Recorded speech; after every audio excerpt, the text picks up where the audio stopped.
planet's on fucking fire. Hi everybody, I'm Nikki, and thank you for watching Backyard Politics. So I have some unsettling news coming out of Salem, Oregon today. On October 29th at 9:51 a.m., I heard gunshots in the area that I was in. I heard about at least 8 gunshots, if not 10. And then I immediately saw a bunch of cops rush to the area of where the shooting occurred, which was at 17th Street and Court Street in Northeast Salem, so 97301 zip code. I turn on my police scanner, and there's a 15-minute delay on the Salem police scanner, and it's been that way since the protests started. We have no transparency within the Salem Police Department, Oregon State Police. It goes on down the line, just like I'm sure where most of you are as well. So there's a 15-minute delay on the scanner. I turned it on.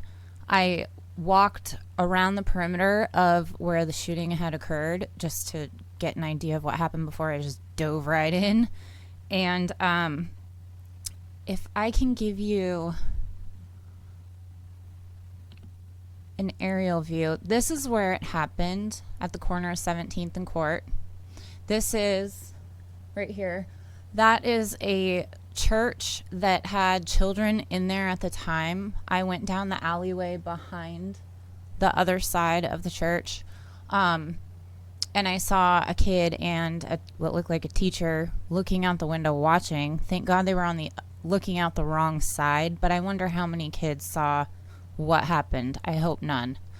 So to give you an idea, if you're not familiar with the area, right here is the Oregon State Capitol. That's where I've done like most of my protest videos. And then about a mile to the east is where the shooting happened. Okay? So if we zoom in,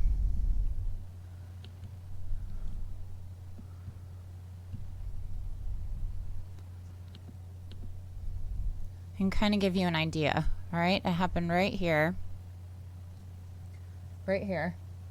And from what I understand, the suspect was coming eastbound on State Street. From what I understand, they could have been going north on 17th. I'm not quite sure. But from what I understand, they were going east, speeding, allegedly, on State Street. And then they turned right here onto 17th Street, heading north. Okay? So they headed down here. And then when you get to this corner right here, I'll show you pictures. But there's this really pretty blue house on the corner, and it has like these cement steps that come down. The suspect, it looks like, hit one of those steps, the concrete steps, and then totally fucked his tire up. And the axle probably as well. And ended up, the car was in the intersection right here. He ditched it, ran. So let me get back to where I come into play, where I left off on the story. So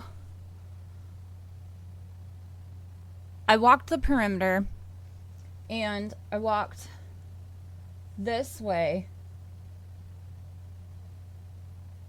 Hold on, let me make sure. I walked down this way, and then I came down the alley right behind the Christian church right here on the corner like I showed you, and then came back down this way to see what had happened. The cops had down here blocked off with, or taped off, and then down here taped off. And then they had the street closed from State Street on 17th all the way to Chemeketa Street.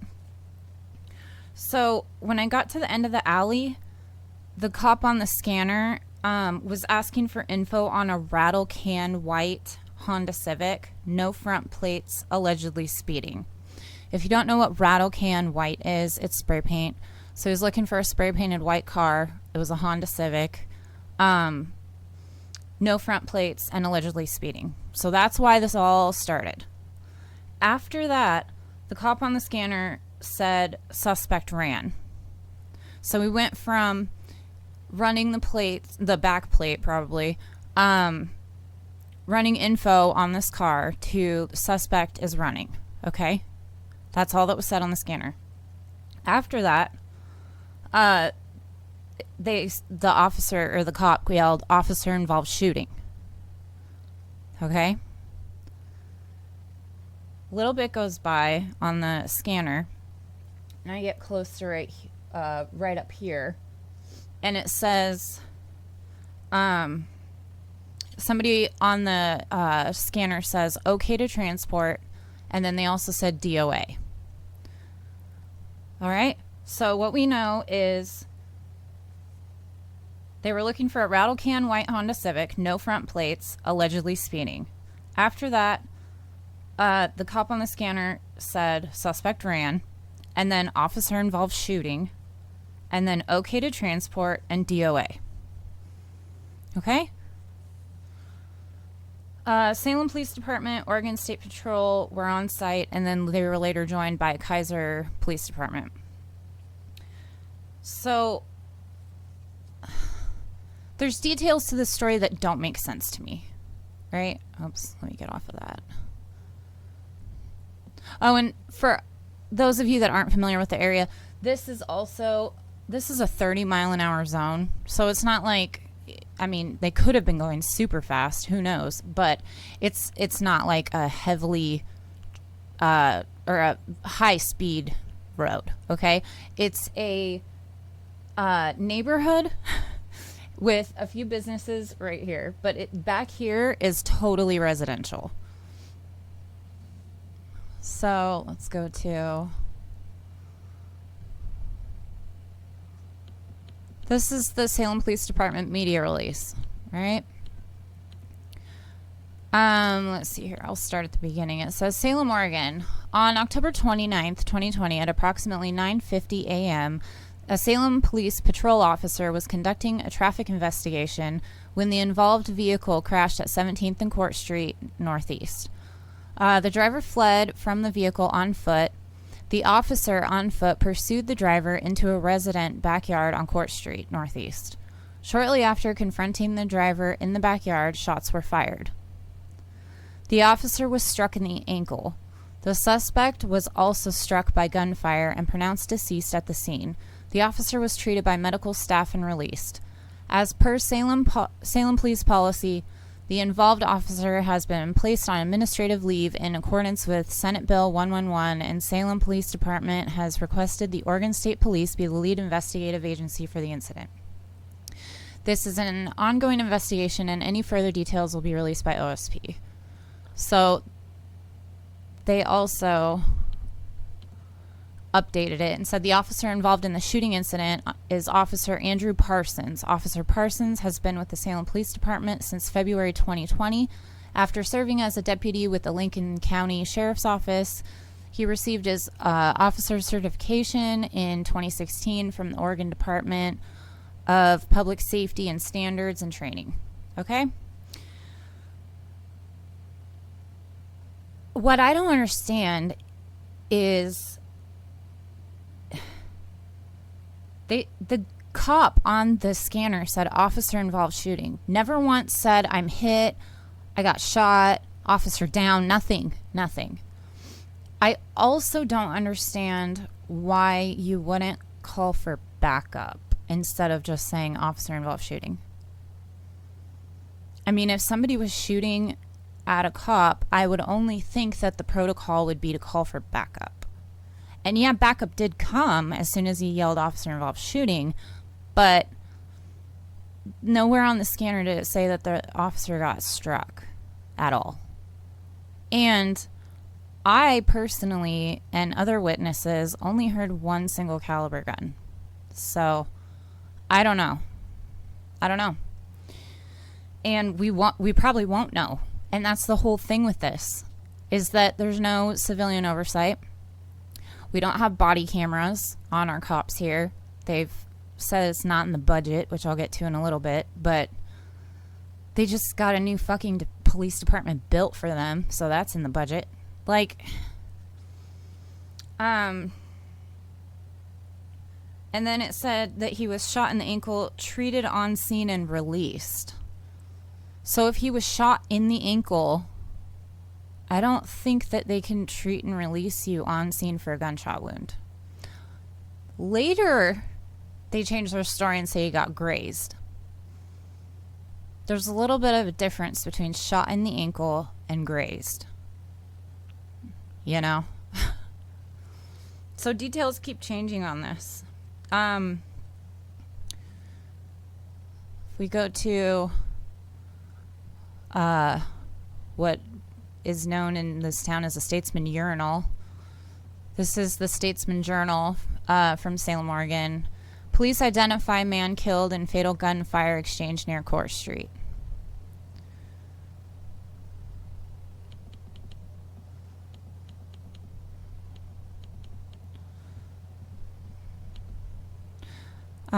Let's see here. So it says right here, shot in the leg while pursuing a suspect who fled from a car crash.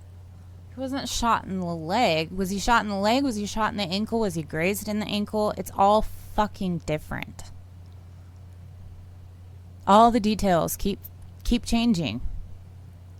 And this disgusted me right here. Original story. A person was fatally wounded after running from a traffic stop Thursday morning. There are so many things wrong with that. Holy shit.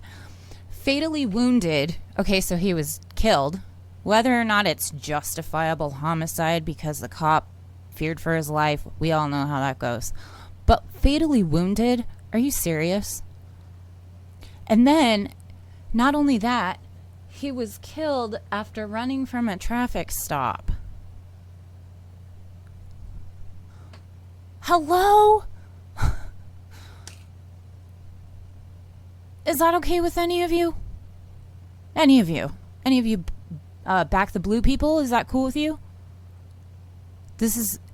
That basically says a person was killed after running from a traffic stop Thursday morning. Or at the very least, a person died after being shot by cops from a traffic stop Thursday morning.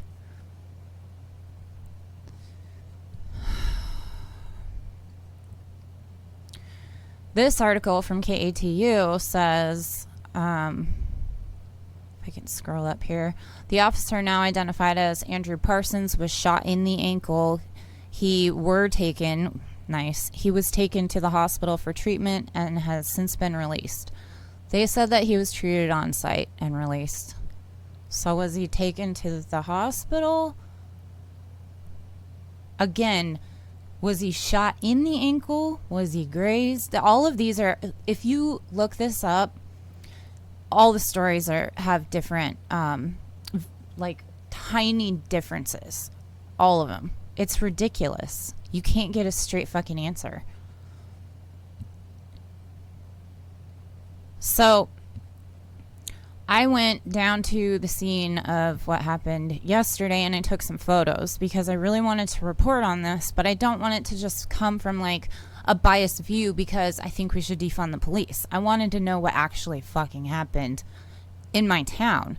So this is the church that I was talking about. And then on the side back here, right behind the church, that's where the alleyway was that I came down that way originally. And then I came down, or I crossed the street right here and I came down this way because this was all blocked off by cops. So I know it's kind of hard to tell, but if you can see in the photo, these are the track marks right here, the skid marks from the car. And then I think I'm going the right way. Let me see here. I believe so. So this is another angle. This is the corner down here. That's State Street. And then this is the way the suspect was coming. This right here is where the church is. And this is directly across the street from the church. So the church is north of that house. And then right here are those cement steps that I was talking about. And then the curb. These are markings of the crime scene to show where it occurred. Totally residential. Actually, while I'm on that, other witnesses in the area said they heard 20 to 30 shots. I don't know how accurate that is, but there's also reports that 2 houses were hit by stray bullets. So I would really like to know how many guns, how many shots were fired, all the details to the story, and we're probably not going to hear it. Excuse me. Here is where they marked where the tires were for the car. So this is the left front, left rear, right front, right rear, and it's kind of angled like this. That's another photo of it. It's just opposite way. That's where the car was. There's another photo, if you can tell where the car was. And then this is the other side of the crime scene.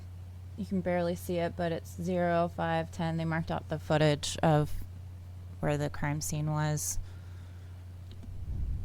This is the sidewalk where I believe the suspect's car hit. So if you can tell right here, and I know it's not great quality on this television, but right here's a skid mark, and right here's a bigger skid mark. So it looks like that's how the suspect fucked up the front of his car.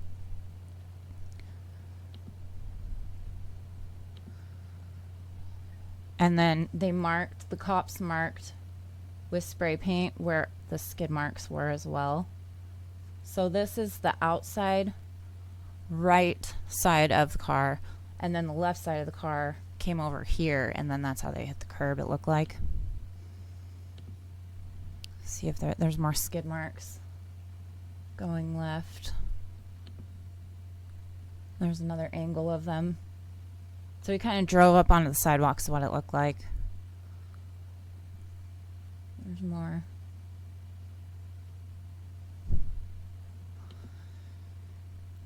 So those are the photos I wanted to show you. And then if we go to this, I was curious about when cops can use deadly force, when it's justifiable homicide, basically. So I just looked it up, and it says the statutory standards allow an officer to use deadly physical force when the officer reasonably believes it is necessary to defend himself or herself or a third person from the use of imminent use of deadly physical force, or arrest or prevent the escape of someone the officer reasonably believes has committed or attempted to commit a felony involving an infliction or threat of serious physical injury, and, if feasible, the officer has given warning of his or her intent to use deadly physical force. So take that for what you will. We all know that. And I'm not saying this cop is guilty. I don't know what happened, but that's the whole point. We won't know. They're investigated by amongst themselves. OSP and SPD work together. OSP is leading the investigation on SPD. Like, are you serious? Come on now. How many of these cops that do commit murder, how many of them are actually held liable for it? Held accountable? And again, I'm not saying that this one particular officer is guilty, but we don't know. We won't know. This brings me to, actually, let's go to this.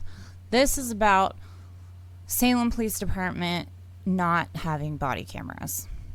And this is a quote from an activist in town.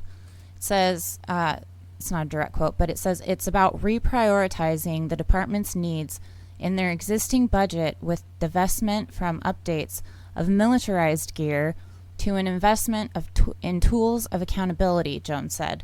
And he's talking about, excuse me, he's talking about how they say that there's not enough funds for these body cameras. But again, they just got granted by the taxpayers a huge amount of money to completely build a brand new department. you can't get body cameras. If you think that, and a lot of these cops admit that they want the body cameras to prove that they're innocent in their acts, awesome. Let's do it. You back the bluers. Why don't you hold a fundraiser for them?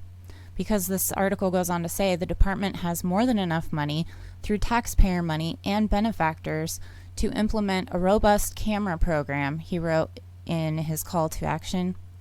He pointed to the Salem Police Foundation as another source of fundraising for the cameras.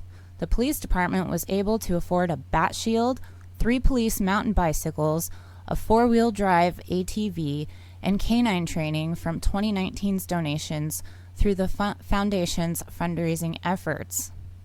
If they're able to do that, then they are definitely able to do that for equipment that is able to be used to make sure that they stay employees of the tax-paying people that they are, Jones said. So, all you people that think that these cops are innocent, stick your money where your mouth is. Let's get some body cameras. Let's get some. How about we defund the police? After you guys give them their body cameras, we'll defund them and we'll put that money into actually helping the unsheltered community here. That would be nice, right? Or the people that need mental health access, we could help that. Do a lot of things with this money. Take the SROs out of the fucking schools, too. So this is another thing that happened. This was October 27th. 2 days before the shooting I just told you about. Says police identify suspect person killed in East Salem shooting Monday. So because it was a civilian that did it, there was a person killed. But when it's a cop that does it, no matter what it is, it's that they were, unfortunately deceased, fatally wounded. Fatally wounded. Oh my God.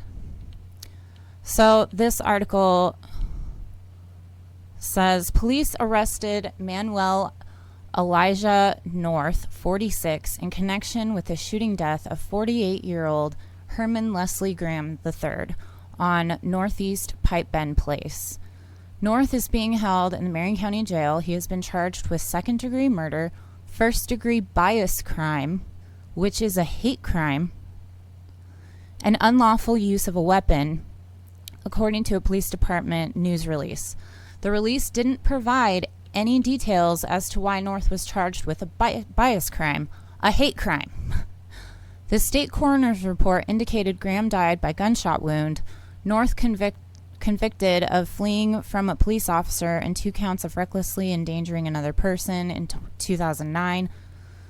And then they tried to smear the victim at the end. So, that's the Salem Reporter for you. Oh my God. I'm so upset by all of this. Herman Graham III was a black man who was murdered because of a traffic incident where it was a road rage incident where Manuel North, a white guy, got pissed off, tried to run him off the road, and I will read you the rest of the details from my phone because I have a screenshot of it.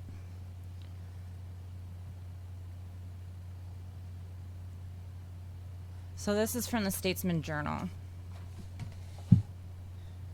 A Eugene man faces homicide and bias crime charges in connection with Monday's shooting in East Salem.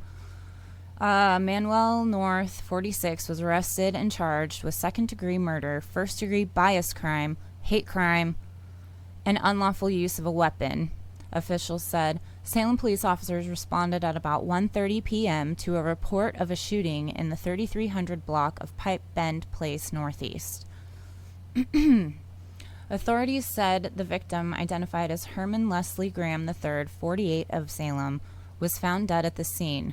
An autopsy report confirmed Graham died of multiple gunshot wounds. North was detained at the scene for several hours. Detained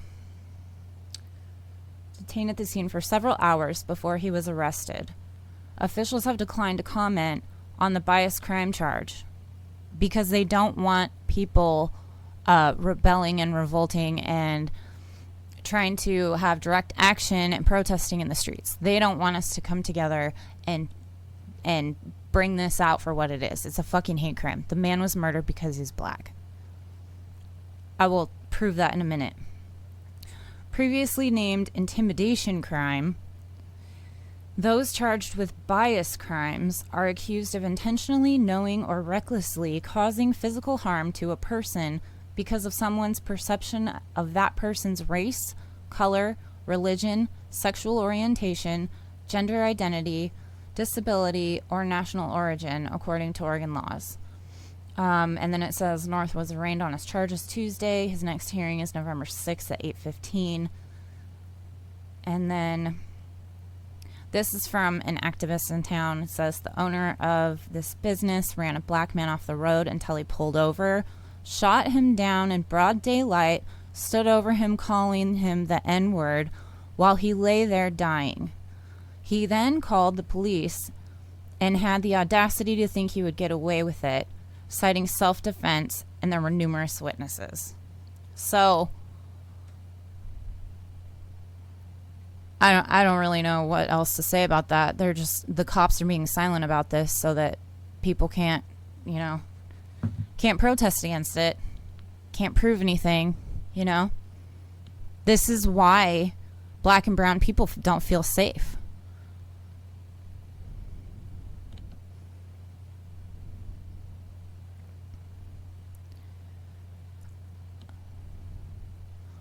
This is another article about that same shooting. This is the man that killed Herman Graham III. A man was shot and killed in Salem on Monday, has been identified. SPD said the Oregon medical examiners conducted an autopsy and determined Graham's cause of death were gunshot wounds and the manner of death is homicide. They don't say bias crime there or hate crime, any of that. Here we go. He was booked in the Marion County Jail and charged with second-degree murder, first-degree bias crime, and unlawful use of a weapon. So I get that it's called first-degree bias crime, but they need to also include that that is a hate crime, because you read it and you're like, oh, I don't know what that is, and keep going. Because, let's face it, Americans are stupid and don't read the whole fucking thing. They don't look stuff up. It's the truth. And on that note, we have a new police chief in Salem, Oregon. And I will admit, I was wrong in my assumptions. I thought we were going to pick somebody based on identity politics. We had another man named Malik Aziz, I believe his name was, or is. He's a black man. I thought that we were going to do similar things that Portland did and just assign a black guy as a chief, and then it's done, because same reason they're trying to put Kamala Harris in there as VP. It's all identity politics. It's not based on anything else. But I was wrong. They chose Stockton Deputy Chief Trevor Womack, chosen as the next police chief of Salem.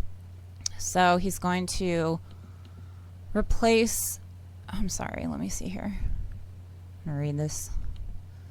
Stockton Police Chief Deputy Chief Trevor Womack has been selected by the City of Salem, Oregon to replace its outgoing police chief effective December 7th. So I won't be doing any more videos on Jerry Moore. This is, honestly, I have to say, I was more impressed with his answers during the virtual, they did like a bullshit interview process, let's be honest, at the end of this so that the community could watch on YouTube.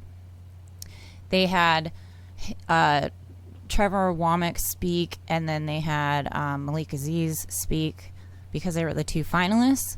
And the thing I found most entertaining about that is that there were only 4 questions picked from... Let me start here. The moderator for this was the team, a man from the team that was that was in charge of hiring these people. So he was the moderator, right? You had to submit your questions ahead of time, and then that moderator would pick which ones to read. Well, or somebody would give them to him. I'm not sure exactly. That guy ended up reading, the moderator ended up reading 4 questions per candidate. 2 people, like the same person, got to ask each one of these guys a question, and then another person got to ask each one of these. So I don't want to out anybody because I know who one of these people are, and I believe that they have good intentions. I just wonder how they got their 2 questions. If these guys are only allowed 4, one person got to ask each of them a question. Let's call them Felicia. Okay, my kid calls everybody Felicia. So Felicia got to ask Womack a question, and Felicia got to ask Aziz a question. There was also, let's call him Peter. Peter got to ask Womack a question and got to ask Aziz a question. So there's 2 questions gone already. They only had 2 other questions left for each of them. Felicia has ties to, like, the Democratic Party, activism, stuff like that. I'm just curious as to how this all unfolded. How did Felicia and Peter get chosen to ask 2 questions? I mean, you can't tell me that there were only 8 fucking questions 6 people had out of this entire community. It's just weird. It's just weird. So anyway, this is our new police chief, Trevor Womack. We'll see what happens, man. I'm not optimistic. I mean, either way it was going to suck, but I'm just not optimistic. So I would like to know what his plans are for body cameras. In case I missed that, I don't think I heard him specifically speak on it. I know Malik Aziz's position on that. But I would also like to know what this guy's going to do about having like 3%ers and Proud Boys part of his police union or police force. So hit me up. Leave me a comment. You guys all watch this shit. So anyway, on that note, like, share, subscribe. All that helps the algorithm. YouTube is suppressing the hell out of my channel, even though I don't have as many as other people do. They're hitting hard right now, especially during election season. So please share this far and wide. You can also support the channel if you're able to on Venmo at Backyard Politics. And I'm also on Patreon. I have 3 different tiers available. $1, $3, $5. Everything helps the channel. I can get this out to more people, upgrade, etc. So if you want to check me out on Patreon, it's patreon.com/backyardpolitics. And until next time, Medicare be with you.